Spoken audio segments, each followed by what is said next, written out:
Fala galera, meu nome é Lucas, voltei agora pra gente comentar ou trazer as minhas opiniões sobre o capítulo 1114 de One Piece, que veio com diversas revelações que a gente vai comentar durante esse vídeo aqui. Mas antes, já deixa aquele like, se inscreve no canal se ainda não for inscrito e bora lá começar com esse review, que ele começa pela história de capa da Yamato, onde o Kinemon vai pedir para ela levar a espada do Yasuye para o seu túmulo na sua peregrinação, acho que a palavra é essa, peregrinação, pelo país de Wano. A gente tem até um mapinha lá atrás mostrando todo o caminho que ela vai percorrer para que ela dê a volta em toda Wano e conheça toda Wano, para só depois ela poder navegar pelos mares. E aí talvez ela vai se aventurar sozinha até encontrar os Chapéus de Palhas. Mas como eu falei nos spoilers, realmente essa aventura dela vai começar, ou vai ter como gatilho, ela levar a espada do Yasuye para o seu túmulo. E esse aqui é o primeiro momento desse capítulo, porque ele já começa com a reação ali absurda dos marinheiros sobre as revelações do Vegapunk, ou sobre o Vegapunk dizer que o mundo de One Piece vai afundar. E aí eles começam a debater sobre isso e a gente só tem a reação aqui do Akainu, que é a mesma reação a vários e vários capítulos, tipo, é mesmo? Tô entendendo, mas não posso fazer nada. Porque depois que ele se tornou almirante de frota, seus poderes de ação efetiva foram limitados. Ele dá mais ordens do que realmente pode entrar em ação. Mas é como se ele tivesse acreditando, ou como se o Vegapunk tivesse só confirmando as suspeitas do próprio Akainu. Como se ele já tivesse imaginado que isso poderia acontecer. E aí também o Oda mostra outras partes do mundo, ou outras ilhas, tendo reações em relação a essa revelação do Vegapunk sobre o mundo afundar. E um desses lugares que eu achei bem interessante de comentar é o que vocês estão vendo aqui, que é o Water 7. De todas as ilhas que o Vegapunk mostrou, essa aqui parece ser a única ilha que está pendendo um pouco para o lado, como se ela estivesse balançando no mar. E aí vem a questão de o Iceberg já conseguiu colocar seu plano em prática de tornar essa ilha uma ilha flutuante. E aí ela já começou a balançar por causa disso. Pareceu muito o movimento que Marineford fez quando o Barba Branca deu aquele terremoto que moveu todas as partes do mar ali, inclusive a própria ilha. E aí eu tô vendo aqui um pouquinho torto, não sei se sou só eu, mas é um ponto que eu queria comentar aqui com vocês também.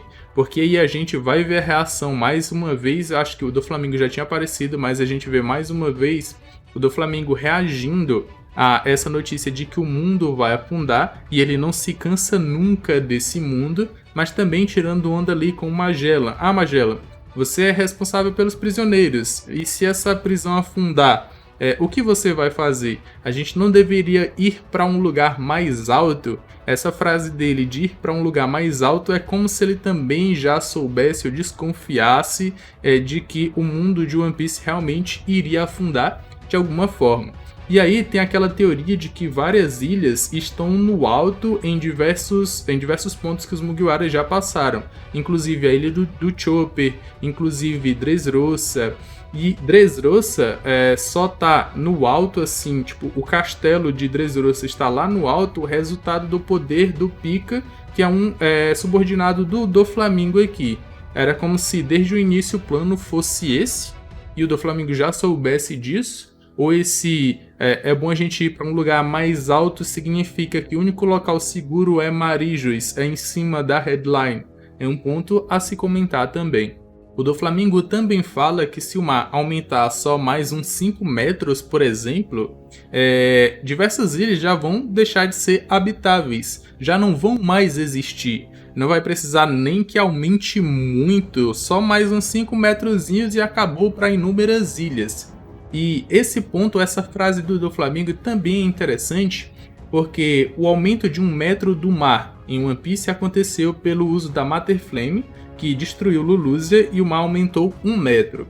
Só que Lulusia se eu não me engano, era um dos reinos em revolução, ou era mais um além de 8 outros reinos. que é dito aqui por esse vice-almirante aqui, que tem a Revolução das 8 Nações. Eu não me lembro se Lulusia fazia parte, acredito que sim, fazia parte, mas a gente tem mais 7 nações, onde o Imu-sama pode utilizar a Mater Flame, e aí nós teríamos um aumento do mar de 7 metros. 7 ilhas, 1 metro para cada uma de aumento, 7 metros no nível do mar, e isso é muito mais do que o Doflamingo acabou de falar aqui, que só mais uns 5 metros já tornaria várias ilhas inabitáveis. Inclusive nesse próprio capítulo, o Oda desenha ali uma ilha que deixou de existir, que as pessoas tiveram que sair em botes pelo aumento de um só metro, e aí aquela ilha afundou completamente.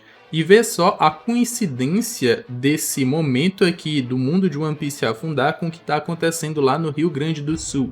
O time foi perfeito, podemos dizer que o Oda é gênio, mas só dando um recado aqui, quem puder doar em diversas vaquinhas que as pessoas estão fazendo aí pela internet, vaquinhas sérias, doem, porque vocês vão estar ajudando as pessoas de lá. Esse aqui é um momento que a gente tem que comentar também. Quem puder doar, quem puder mandar alimentos, roupas ou qualquer coisa, doem em diversas vaquinhas que estão aí pela internet. Continuando, nós temos todos os Goroseis apavorados, loucos, inclusive com a York procurando o real Dendemushi de comunicação para impedir essa transmissão do Vegapunk, porque ele já tá falando demais. E não sei se alguém já comentou nos meus vídeos, mas eu vi nas redes sociais de pessoas falando que talvez a York ela poderia ser esse Dendemushi de comunicação ela teria que morrer para essa transmissão acabar. Só que ela não iria se sacrificar só para essa transmissão parar, porque o seu objetivo é se tornar uma Tenryubito e trabalhar diretamente para o governo mundial. Será que isso poderia acontecer? Seria interessante, seria uma forma dela pagar pelos seus pecados por ter traído o Vegapunk, no caso. E aí, como eu falei antes, aqui é uma ilha que, com o aumento de um só metro, a ilha deixou de existir, podemos dizer assim. E essa é uma previsão do Vegapunk. Ele gravou a mensagem há muito tempo atrás, e no dia que essa mensagem está sendo transmitida, é o mesmo dia que a Mater Flame foi usada e que o nível do mar aumentou 1 metro. Então tá todo mundo meio que espantado que a previsão do Vegapunk foi certeira. Então eles têm que acreditar que o mundo de One Piece realmente vai afundar. E aí a gente volta para a batalha que tem ali o Saturn versus os Mugiwaras, mas eu imaginei que poderia ser uma batalha mais extensa, só que não foi, porque o Saturn está apressado em destruir as diversas formas de vida no laboratório que são os Dendemushis, que foram espalhados realmente para enganar quem quisesse impedir a transmissão. E aí eles vão destruir de um por um até acabar com essa transmissão do Vegapunk. E esse momento aqui é interessante porque não tem como tancar o Saturn ali com seu cajadinho dando machadada, dando martelada ali nos caramujos que não fizeram nada, eles só estão cumprindo a sua função, mas ele já chegou dando marretada aqui nos caramujos para acabar com essa transmissão. E essa sala que o Saturn está é a sala da Mater Flame, ou Motor Flame, alguma coisa assim, que é uma chama dentro de um tubo de água, e essa chama não se apaga. E aí eu lembrei que no início de Egghead, quando os Mugiwaras estão subindo com a Lilith para o laboratório, ela fala que queria uma fonte de energia inesgotável. E ela até fala em relação a fogo ou alguma coisa. Aí a gente olha para a Mater Flame, ela é uma chama que não se apaga nem dentro da água. Ela não poderia ser utilizada como uma fonte de energia inesgotável? Ou ela precisa recarregar? Ou ela só tem essa característica de não apagar? Mas não apagar já é uma forma de energia inesgotável, porque se a chama queima para sempre, podemos dizer assim, nunca se apaga, ela pode ser utilizada como uma fonte de energia renovável, inesgotável. E aí a gente tem aqui a revelação do que é a Mater Flame. Só que os fãs de One Piece são muito bitolados e já foram procurar lá na história de capa do Enel, e encontraram meio que um desenho que representa a Mater Flame. E ali, lá no centrinho desse desenho, que parece inicialmente um sol, lá dentro nós temos o desenhozinho de uma chama. Então, o Oda Gênio, o Oda já tinha nos mostrado sobre a Mater Flame e a gente só foi perceber agora. Enquanto o Vegapunk continua com o seu monólogo, a gente tem o movimento ali daquele gigante de aço mais uma vez, só que durante vários e vários capítulos ele só se move e não tem nenhuma ação efetiva, a gente não sabe qual o seu objetivo e nem em que momento o Oda vai nos mostrar o objetivo desse gigante. Além de que, enquanto o Vegapunk fala dos seus crimes, que estudou o século antigo, que tem os poneglyphs, que são as únicas formas de contar a história de entre 900 e 800 mil anos atrás, 800 anos atrás, 1000 anos não, 900 e 800 anos atrás, nós temos aqui a continuação da batalha do Luffy e os gigantes contra o Arkuri, que tá dando trabalho. Ele tá mostrando vários e vários poderes. Inicialmente foi um grito com haki do rei absurdo, que arrancou todas as características realmente físicas que o Luffy tem, até as suas cicatrizes. Já mostrou espadas, transformar seus chifres em espadas. E agora ele está soprando aqui um mar de chamas, que está queimando os gigantes enquanto eles correm. Também nos é mostrado que os Tenryubitos estão assistindo a essa transmissão do Vegapunk. A maioria deles, que são os mais velhos, não estão gostando nada das revelações do Vegapunk, mas os mais jovens, inclusive essa Tenryubito aqui que apareceu lá em Sabaody, a irmã do Charlos e filha daquele outro Tenryubito lá, por ser mais nova, ela nem sabe sobre século perdido ou qualquer outra coisa do tipo. Aparentemente só os mais velhos é que sabem e não estão passando essa informação para os mais jovens. Estão doutrinando eles para se sentirem deuses desde o seu nascimento. Eles sempre foram deuses, nasceram para ser assim e não tiveram uma origem mundana ou nunca foram pessoas normais. Então eles estão doutrinando as crianças para nem saberem que aconteceu algo desse tipo, como eu estou comentando para vocês. Além de que o próprio Vegapunk continua falando sobre os seus pecados e declara no final que não se arrepende de nada que fez, mas que voou muito perto do sol. Ele tentou, até aonde podia, encontrar uma forma de energia inesgotável que pudesse ser entregue ao mundo inteiro, para no final dizer que não se arrepende. Então, o Vegapunk, até o final, ele foi com as suas convicções para o seu túmulo. E ele não fez parte diretamente do governo mundial ou nunca aceitou as suas ações. O Oda ainda nos mostra uma forma de como os Mugiwaras vão poder sair dessa ilha, porque tinha ali uma distância da nuvem em que eles estão para o mar. O Sunny não conseguiria ir até essa distância para depois navegar no mar e utilizar o Cup the Buster, mas agora eles descobriram que a nuvem em que eles estão pode ser estendida, ela vai ser estendida até o mar, e aí quando eles chegarem lá vão utilizar o Cup the Buster para fugir de Egghead. Essa é a forma que os Mugiwaras vão conseguir escapar dessa ilha. Para o capítulo se encerrar com o Luffy metendo um socão no Arkuri, só que agora o Luffy tá no Gear 5, tá utilizando o Haki do Armamento nesse ataque, só que ele ainda assim toma dano.